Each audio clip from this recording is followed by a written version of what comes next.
ओम श्री परमात्मने नमः। ओम श्री ऋषिभ्यो नमः।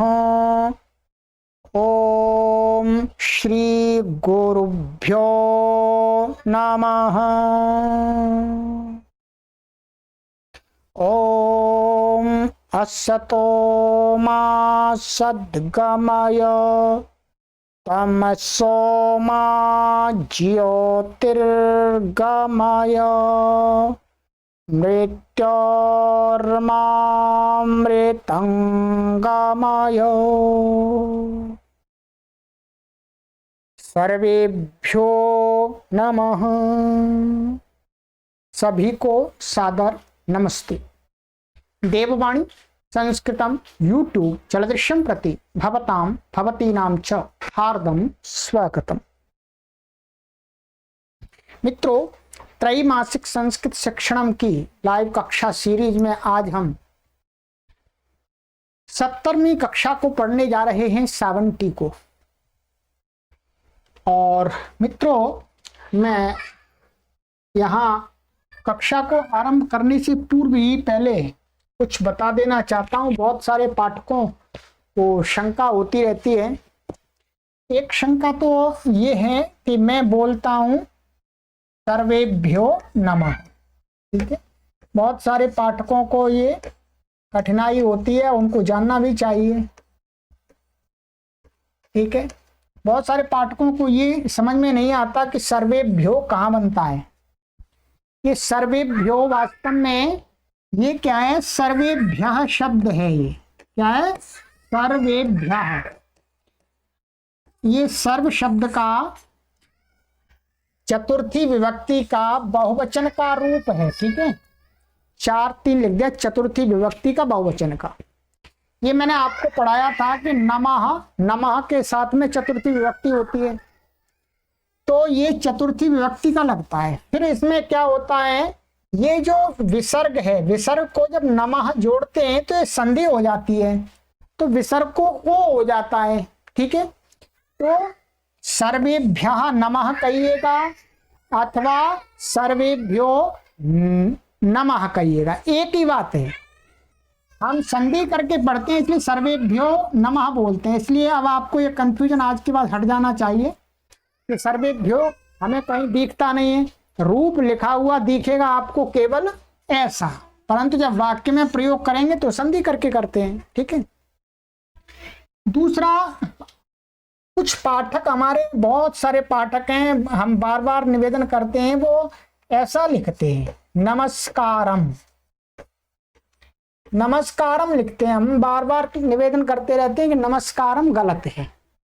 ये नमस्कारम ये वास्तव में नपुंसकलिंग शब्द नहीं है, ये क्या है? पुल्लिंग शब्द है। क्या है? नपुंसकलिंग नहीं है, पुल्लिंग शब्द है, नमस्कार होगा। और वैसे व्याकरण की दृष्टि से आप नमस्कार के स्थान में आप नमस्ते करेंगे। नमस्ते अधिक उपयुक्त शब्द है, ये भी संस्कृत का ही है, परंतु इससे जो भाव प्रकट नहीं होता है वो इससे अच्छा भाव प्रकट हो जाता है। नमस्ते माने तुम्हारे लिए नमन करता हूं, ये। परंतु कोई बात नहीं, आज नमस्कार बोलना चाहते नमस्कार बोलिए, पर नमस्कारम मत बोलिएगा, ये गलत शब्द है, अशुद्ध है, ये नहीं बनता है, ठीक है। नमस्कार ये बनेगा, ये तो द्वितीय विभक्ति एक वचन में बनेगा, तो द्वितीय विभक्ति एक वचन का तो आप वाक्य में तो प्रयोग नहीं कर रहे, ठीक है। तो कीजिए तो ये कीजिएगा, और यदि इससे ही करना है तो फिर नमस्कार कीजिएगा, ठीक है। तो आज के बाद में नमस्कार ही लिखिएगा, नमस्कारम मत लिखिएगा। बहुत सारे लोगों को जानकारी नहीं होती है, कोई बात नहीं, हमारा काम है, हम बताते हैं। चलिएगा मित्रों, आप चलते हैं आगे। गत कक्षा में मैंने आपको कुछ वाक्य बताए थे, कुछ संख्याएं लिखाई थी, और उससे आगे चलते हैं। आज जो शेष हमारी संख्याएं उनको पढ़ेंगे और कुछ नियम बताऊंगा। कॉपी को तैयार कर लीजिएगा मित्रों, खोल लीजिएगा। नियम 75 लिखिएगा, 75। नियम 75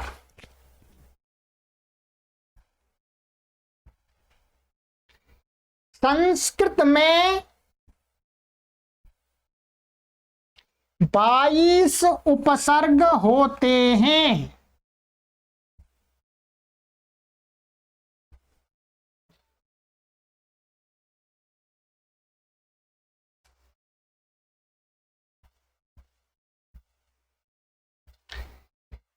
उपसर्ग को संस्कृत में, इंग्लिश में बोलते हैं आप प्रफिक्स। प्रफिक्स होते हैं, उनको ही यहां पर संस्कृत में उपसर्ग बोलते हैं। अब लिखिएगा 22 उपसर्गों को लिखिएगा क्रमानुसार। प्र, अलग अलग कामा लगाते जाइएगा सबके पीछे। परा,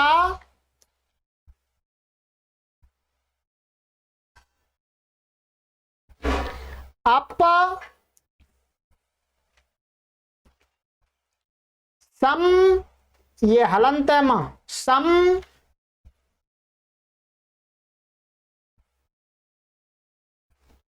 अनु,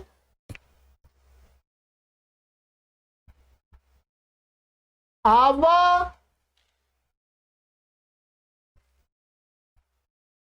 निस, ये हलंत है सा, निस,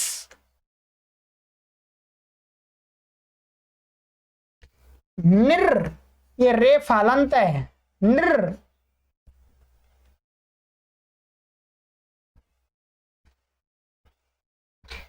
दुस, दुर,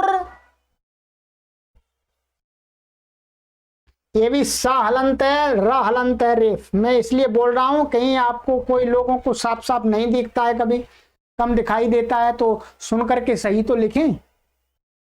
वी, वी,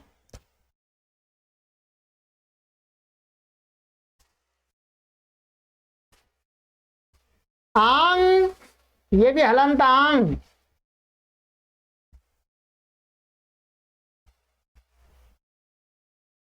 नी, आधी,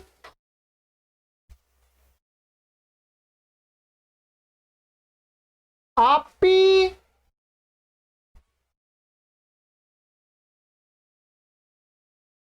आती,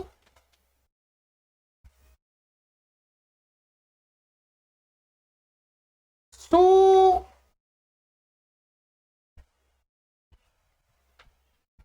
उत्त, ता हलंत उत्त,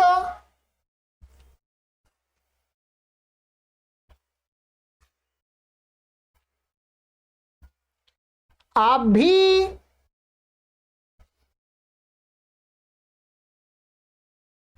प्रति, परी,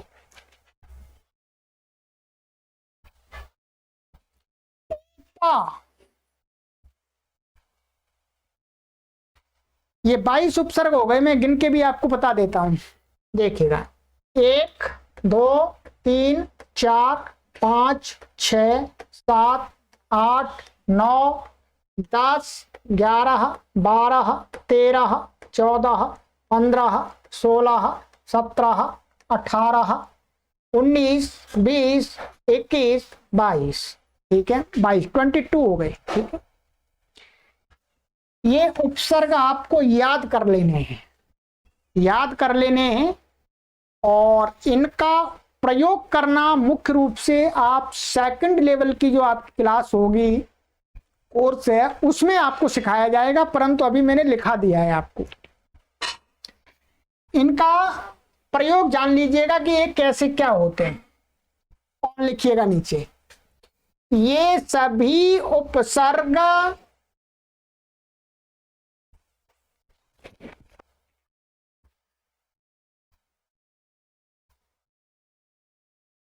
धातुओं के साथ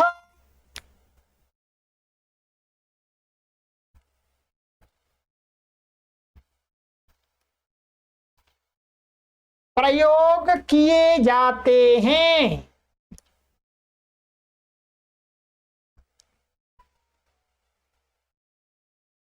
तथा धातुओं के पूर्व रखे जाते हैं।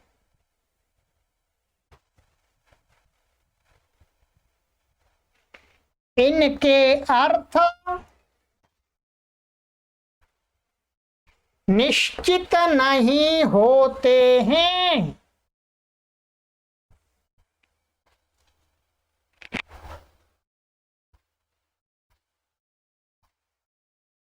ठीक है, ये इसके बारे में जानकारी दी मैंने आपको कि ये सभी जो उपसर्ग हैं ये अकेले प्रयोग नहीं किए जाते हैं। जैसे राम शब्द को आप अकेला प्रयोग करते हैं, वैसे ये हमेशा किसी न किसी धातु के साथ जोड़ करके ही प्रयोग किए जाते हैं। और क्या होता है, धातु से ये कहां पर पीछे आगे, अर्थात आगे रखे जाते हैं, पीछे नहीं रखे जाते। धातु के पूर्व में इनका प्रयोग किया जाता है, बाद में नहीं किया जाता है। जैसे यहां पर देख लीजिएगा, जैसे आंग उपसर्ग था, ये अभी लिखाया था। गम धातु के साथ में इसका प्रयोग करते हैं तो क्या है, आंग का ये नच हटा देते हैं। ठीक है, व्याकरण के नियम से। तो ये बनता है आगच्छति, गम का गच्छति बनता है, गच्छति से आगे आ गया। देखिए इसका अर्थ यहाँ पर क्या है, गच्छति का अर्थ जाना है, धातु के साथ मिलकर के उसने धातु का अर्थ बदल दिया। क्या बदल दिया, आना कर दिया, जाने का आना कर दिया। तो आना अर्थ किसके माध्यम से आया, आंग के माध्यम से। परंतु आप अकेले आंग का प्रयोग नहीं कर सकते हैं, धातु के साथ ही करेंगे। जैसे उपपूर्वक गम है तो उपगच्छति, उपगच्छति का अर्थ होता है समीप में जाता है। तो देखिए उप यहां पूर्व में रखा गया है। ऐसे ही निर्पूर्वक गम तो निर्गच्छति, निर्गच्छति माने निकल जाता है बाहर। ठीक है, निर्गच्छति माने निकलता है। तो यहां पर निर धातु से पहले रखा गया। इसी प्रकार से जिन जिन धातुओं के साथ में इनका प्रयोग होता है, पहले ही प्रयोग होता है। ठीक है, कौन सी धातु के साथ कौन सा उपसर्ग लगता है इसका कोई नियम नहीं है। ये साहित्य को पढ़ते पढ़ते, धीरे धीरे पढ़ते पढ़ते ये हम सब जान जाते हैं अपने आप। ठीक है, इसके लिए ऐसा कोई सूत्र नहीं है, कोई नियम नहीं है कि इन धातुओं के साथ ही ये उपसर्ग लगते हैं, नहीं। ये धीरे धीरे हम संस्कृत लिटरेचर को पढ़ते रहते हैं, सीखते रहते हैं, तो अपने आप बुद्धि में आ जाता है कि कौन सा उपसर्ग कहाँ प्रयोग होता है। ठीक है, आइएगा अब एक दूसरा नियम और लिखिएगा, नियम 76 लिखिएगा, 76।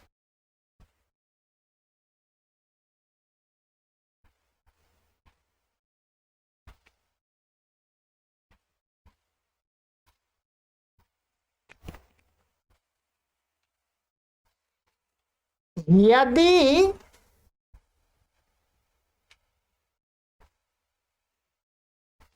त्वा प्रत्ययान्त धातु से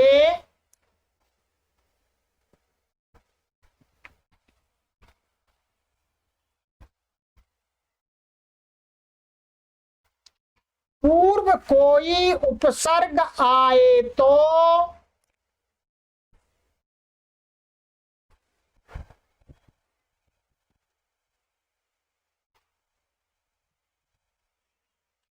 त्वा के स्थान पर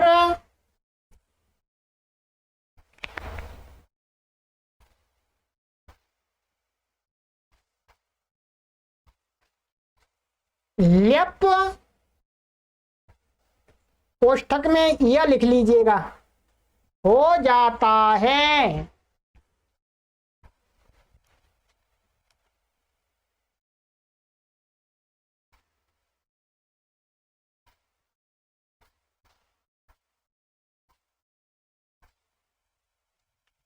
अब इस नियम को समझ लीजिएगा। जो मैंने आपको पिछली कक्षाओं में जो कत्वा प्रत्यय का नियम बताया था, कर अथवा कर के अर्थ में होता है, उसी कत्वा प्रत्यय से संबंधित है ये। कत्वा प्रत्यय किससे होता है, धातु से होता है। यदि उस धातु से पूर्व में यदि कोई उपसर्ग ये जो मैंने आपको उपसर्ग लिखा है, इनमें से कोई उपसर्ग यदि उस धातु के साथ पूर्व में प्रयोग किया जा रहा हो तो जो क्त्वा प्रत्यय होता है, उस क्त्वा प्रत्यय को हटा करके, क्त्वा के त्वा को हटा करके क्या कर देते हैं, ल्यप। ल्यप, ल्यप का भी क्या होता है, यह बचता है, ये ला और पा और ला हट जाता है, यह हो जाता है। ठीक है, अर्थात क्त्वा को ल्यप यह हो जाता है। मानिएगा यदि पूर्व में उपसर्ग होगा, एक प्रयोग दिखा देता हूं मैं, केवल एक उदाहरण। ठीक है, जैसे आंग पूर्वक गम धातु से हम क्त्वा प्रत्यय लाते हैं। ठीक है, तो इसको क्त्वा, ये आंग हो गया, आंग उपसर्ग लग गया धातु से पहले, तो इस ये क्त्वा हट जाएगा और इसके स्थान में क्या आ जाएगा, ये ल्यप का यह आ जाएगा। क्या आ जाएगा, ल्यप का यह आ जाता है। फिर इसका रूप बनता है आगम्य। आगम्य का अर्थ हो गया आकर या आकर के। इसके दो रूप बनते हैं व्याकरण से, ये आगे की बातें हैं पर अभी समझ लिए। एक दूसरा रूप बनता है आगत्या, ये भी इसी का ही है। यहां पर भी क्त्वा को या हो गया है। ठीक है, यहाँ माए यहाँ ता हो गया है, ये सूत्रों से होता है, महर्षि पाणिनि के सूत्रों से होता है। ठीक है, आगे पढ़ेंगे आप। यहां पर मेरा दिखाने का, पढ़ाने का उद्देश्य यही है कि यदि क्त्वा प्रत्यय जिस धातु से किया गया है उस धातु के साथ यदि किसी उपसर्ग का प्रयोग हो रहा है तो आपको वहां क्त्वा नहीं क्या कर लेना है, या कर लेना है। और इसी प्रकार से देखिएगा, जैसे प्रकूर्द, प्रकूर्द तो ये क्या था, कूर्द धातु थी, कूर्द, और ये क्त्वा था यहां, परंतु यहां पर हमने उपसर्ग जोड़ दिया प्र, तो अब यहां इसको क्या हो गया, यह हो गया, तो क्या बनेगा, प्रकूर्द। यदि ये नहीं होगा तो क्या बनता है, क्या बताया था, कूर्दित्वा, तो कूर्दित्वा। प्रकूर्द का अर्थ बनेगा अच्छी प्रकार से ऊंचा कूद करके। ठीक है, प्रय का अर्थ होगा अच्छी प्रकार ऊंचा कूद करके, सावधानी पूर्वक। ठीक है, कूर्दित्वा का अर्थ सामान्य कूद करके। ठीक है, ये आपको सेकंड लेवल में वहां पर आपको बताया जाएगा। मैंने संस्कार डाल दिया आपके मस्तिष्क में कि क्त्वा प्रत्यय को यह भी हो जाता है, अर्थात ल्यप हो जाता है। बस आपको इतना ही करना है। ठीक है, चलिए, ये आपके दो नियम मैंने पढ़ा दिए, 76 नियम हो गए हमारे। ठीक है, अब आ जाइएगा संख्या पर। हमारी जो भी शेष संख्याएं आज उनको पूरा करा देते हैं आपको इस कक्षा में। ठीक है,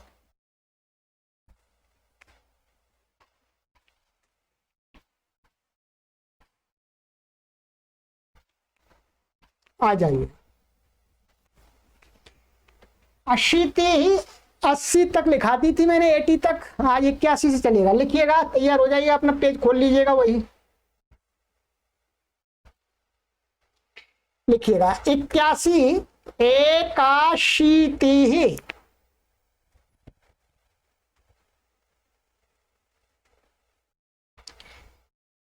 82 दिव्यशीति है।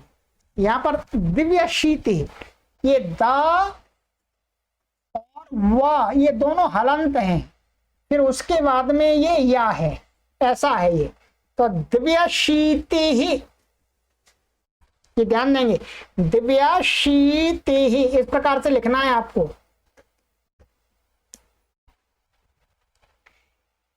त्रासी, त्र्यशीति ही, यहां पर क्या है, ता, ये ता रा ऐसा आधा, और ये त्र्यशीति ही, त्रासी, त्र्यशीति ही, त्र्य ये आधा है। ठीक है, 84 चतुरशीति ही,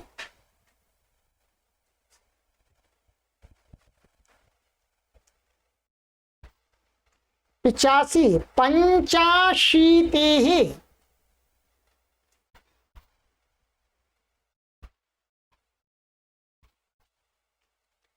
86 षाडाशीतिः षाडाशीतिः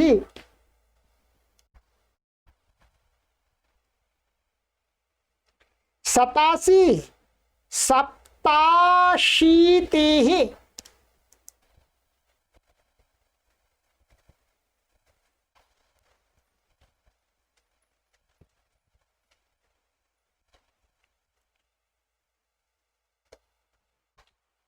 88 अष्टाशीतिः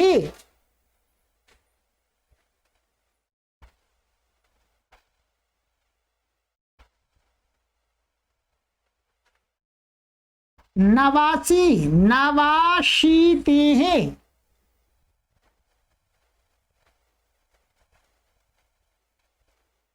89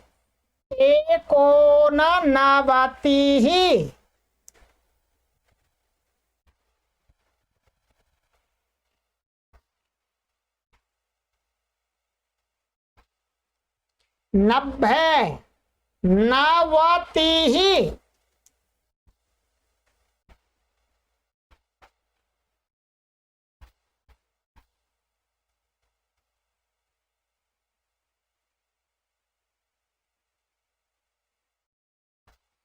91 एकनवतिः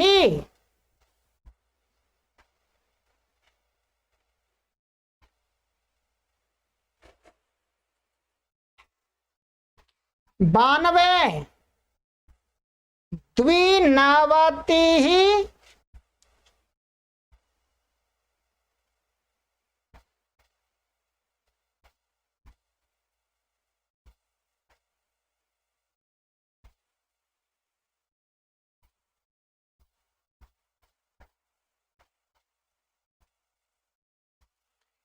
2 है द्वानवतिः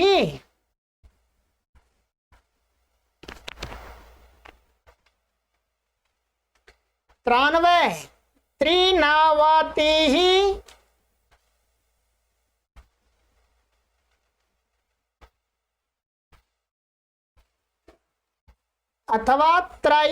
3योनवतिः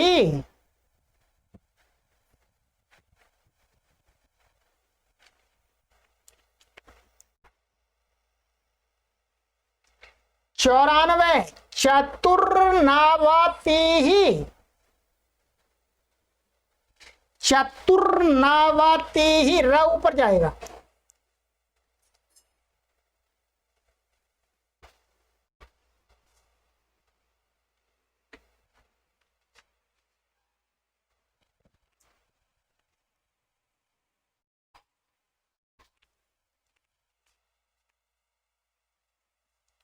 95 पंचनवतिः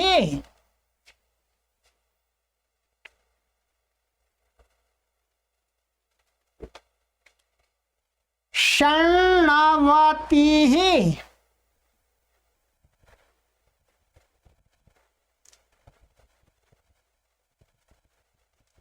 ये ध्यान देंगे यहाँ पर षण्णवति षण अण और ये अणा है, दोनों अणा है, ठीक है।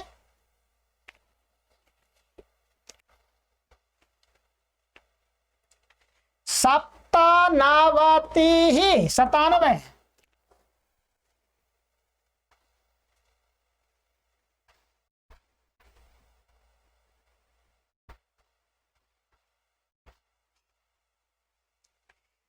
98 अष्टानवतिः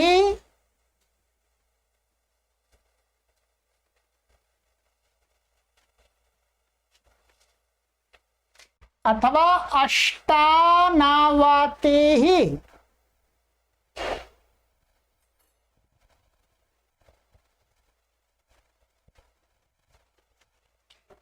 99 नवनवतिः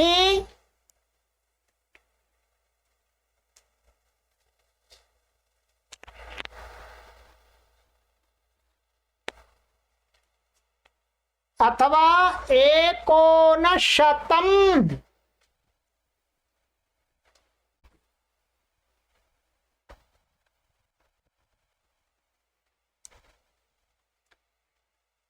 100 ठीक है, 100 तक हमने करा दिया, परंतु कोई बात नहीं, आपको थोड़ी सी आगे की संख्याएं और लिखा देते हैं, कभी 100 रुपए से भी ज्यादा आपके पास दान करके लिए हो जाए तो दे देना, ठीक है। चलिएगा आगे की संख्या, ये तो 100 तक आपको लिखा दी, कुछ विशेष संख्याएं और हैं वो भी आपको लिखाई देता हूं, समय है इस कक्षा में, आपका भी लाभ हो जाएगा, ज्ञानवर्धन हो जाएगा, आपको भी जांच हो जाएगा, ठीक है। आ जाइएगा, लिखिएगा आगे और लिखिएगा। 1000 को क्या बोलते हैं, लिखिएगा सहस्रम, सहस्रम।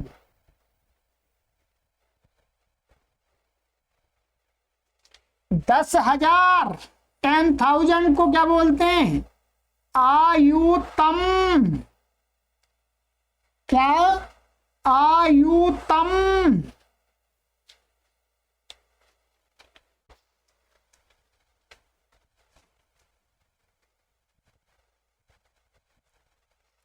1,00,000 1,00,000 को बोलते हैं लक्षम,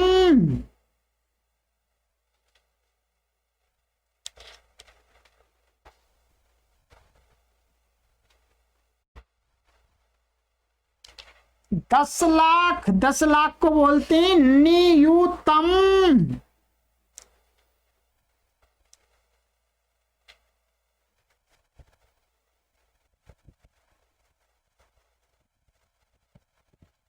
'नियुतम' अथवा प्रयुतम भी बोलते हैं, इसको दो शब्द हैं 10,00,000 के लिए।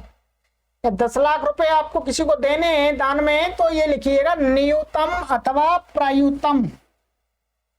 क्या, प्रयुतम। दान में देने हैं, कैसे भी देने हैं, आपको व्यवहार करना है तो ये लिखने दो शब्द। 1 करोड़ को लिखते हैं कोटि ही,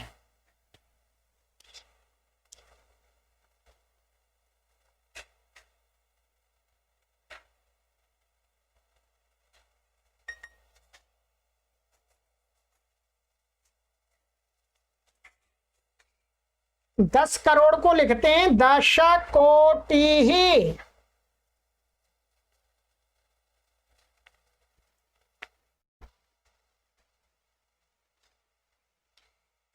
एक अरब को लिखते हैं अर्बुदम, अर्बुदम।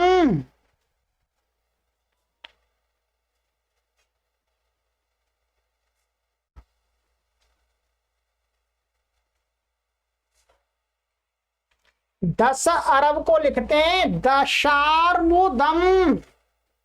ये तो आप सभी जानते ही हैं, अरब, खरब, करोड़, लाख, हजार, उन्हीं की संस्कृत बता रहा हूं आपको।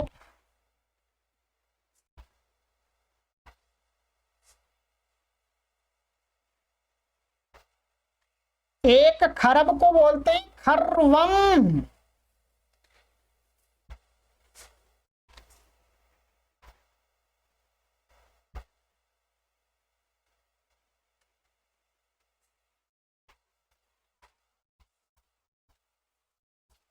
दश खरब को बोलते हैं दश खर्वम।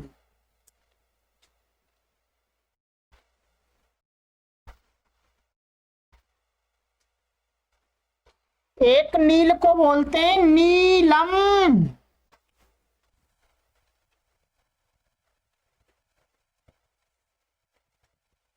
दश नील को बोलते हैं दश नीलम।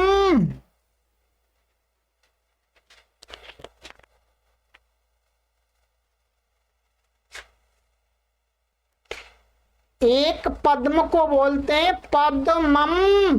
ये पद्म में ऐसे लिख सकते हैं प द हलंत है और म, और इस प्रकार से पद्मम।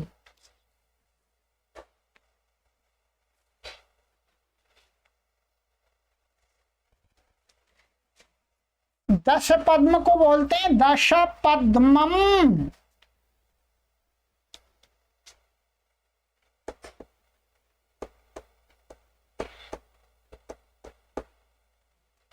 एक शंख को बोलते हैं शंखम।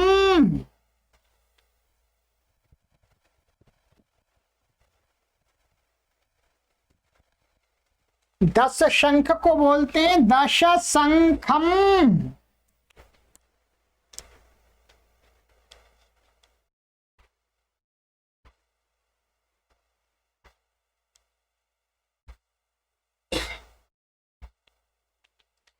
महाशंख, ये महाशंख है, महाशंख को बोलते हैं महाशंखम।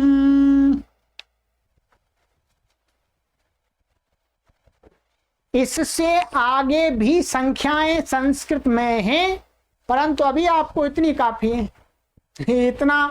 इतना पहले इकट्ठा कर लीजिएगा, ठीक है। तो आगे की कक्षाओं में और आगे के जो भी आपको सिखाया जाएगा उसमें और आगे की संख्याएं संस्कृत में और काफी आगे की संख्या है। अभी शंख महाशंख पर ही नहीं रुकना, और भी आगे बहुत सारा कुछ है। चलिएगा मित्रों, ये मैंने आपको जितनी संख्या आपको बतानी थी उतनी आपको बता दी, ठीक है। इसमें आपको थोड़ा सा और मैं ये बताना चाहूंगा, बता ही रहा हूं तो इसमें पढ़ा ही देता हूं आपको, ठीक है। जैसे आपने यहां पर 100 के लिए 100 कर लिया, परंतु आपको 101 कहना है, 102 कहना है, 103 कहना है, 104 कहना है, तो उनके लिए भी आप थोड़ा सा बना सकें उसका तरीका यहां लिखा हुआ है, मैं आपको समझा देता हूं, ठीक है। देखिएगा, इसको लिखिए मत, ये समझ लीजिएगा, लिखना हो तो लिख भी सकते हैं पर मैं समझाऊंगा। का 101 आदि संख्याओं के लिए अधिक शब्द लगाकर संख्या शब्द बनावें। अधिक लगाना है शब्द, 100 है, 100 से जितना भी अधिक है उसके साथ में अधिक लगाना। उदाहरण देखिएगा पहले, जैसे 101 है तो आपको क्या करना है, एक और अधिक लगा देना है। इसमें यहां संधि हो जाएगी, संधि पढ़ाई दी है, एक प्लस अधिकम, तो एकाधिकम बन गया। क्या बन गया, एकाधिकम। एकाधिकम शतम, शतम तो है 100, शतम के लिए 100 हो गया, और एक अधिक है तो एकाधिकम हो गया। तो एकाधिकम शतम का अर्थ हो गया 101, ठीक है। ऐसे ही आपको 102 बोलना है तो आप पहले क्या लगाएंगे, यहाँ पर द्वि शब्द को रखेंगे, यहाँ पर क्या रखेंगे, द्वि, और यहाँ पर अधिकम लगा लेंगे, ये अधिकम, ठीक है। अब यहाँ पर द्व्यधिकम, यहाँ इको एणची संधि आपकी लग जाएगी, संधि हो जाएगी, ई को यह हो जाएगा तो द्व्यधिकम बन जाएगा। तो द्व्यधिकम शतम, द्व्यधिकम शतम का अर्थ क्या होगा, 102।